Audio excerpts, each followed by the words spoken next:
शिरूर लोकसभा मतदारसंघातील प्रत्येक विधानसभा क्षेत्राची परिस्थिती वेगळी असल्यामुळे त्या ठिकाणी कार्यकर्त्यांसोबत चर्चा सुरू असल्याची माहिती खासदार अमोल कोल्हेंनी दिली आहे। कार्यकर्त्यांना सोयीचं काय, त्यांच्या भावना काय आहेत हे जाणून घेतल्यानंतर पुढची पावलं उचलली जातील असंही ते म्हणाले।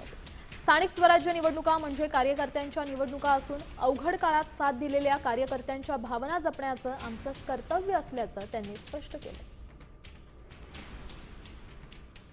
शिरूर लोकसभा मतदारसंघात दोन राष्ट्रवादी एकत्र येणार का ही चर्चा सुरू आहे आणि त्याच पार्श्वभूमीवर जुन्नर असेल किंवा शिरूर लोकसभा मतदारसंघात बैठकांचं सत्र सुरू आहे।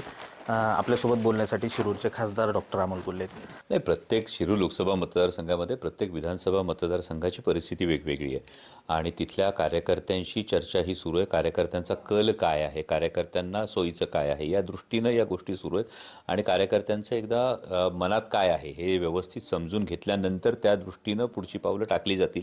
कसं या पुन्हा स्थानिक स्वराज्य संस्थांच्या निवडणुका या कार्यकर्त्यांच्या निवडणुका आहे, ज्या कार्यकर्त्यांनी अगदी अवघड काळामध्ये पक्षाची ठामपणे साथ दिली आणि त्या दृष्टीनं पुढं पावलं टाकणं हे आमचं सगळ्यांचं कर्तव्य। त्यामुळे कार्यकर्त्यांच्या मनात काय, कार्यकर्त्यांच्या भावना काय आहेत, त्यांचं म्हणणं काय हे सगळं समजून घेऊन त्या दृष्टीनं स्थानिक पातळीवरची ती गणितं जुळवली जातील।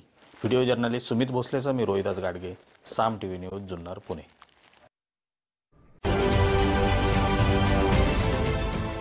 देश विदेशातील प्रत्येक घडामोडींचे लाईव्ह अपडेट मिळवण्यासाठी आता साम टीव्हीच्या सर्व सोशल मीडिया प्लॅटफॉर्मला लाईक, फॉलो आणि सबस्क्राईब करा।